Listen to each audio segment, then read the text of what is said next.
alam niya may shortcut, pero Benecutie nung lumabas yung shortcut, pinatay niya kagad yun. Hindi kagad nakalipat si Kyle TZ. Pati naging yung buy and sell. Nabuhay pa yung Nolan, nagbenta siya ng item, bumili ng Imo. Sanford! Okay, Grabe. Black Easy, atras muna siya dito. Pero tinamaan sila na Azure Echo ha. Oo, parang nararamdaman ni Flap JP, yung damage JP! kanina pa. Pero si JP nga lang nahanap dito. Pero si Kyle!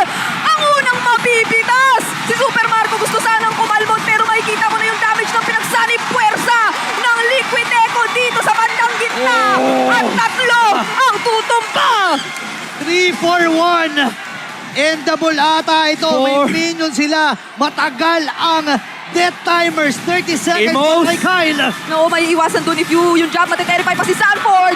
Mapapop yung immortality niya rito. Pero si Benecutie yung true damage sa may Star Shatter ay sasapat to take down Ogwen in the middle lane.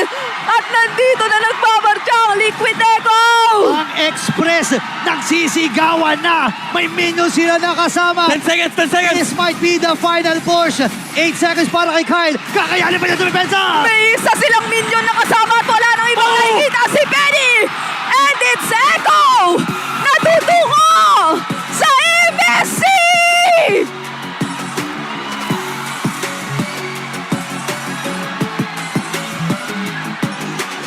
Liquid Echo.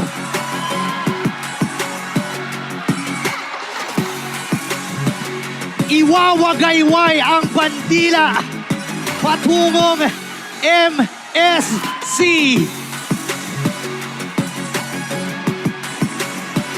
Welcome sa Riyadh.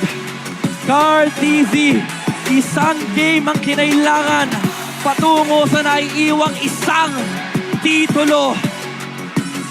Magiging mabigat at madugo ang labanan sa lower bracket. Nag-aantay ang AP Bren or Falcons AP Bren sa dalawang bakbakan mamaya.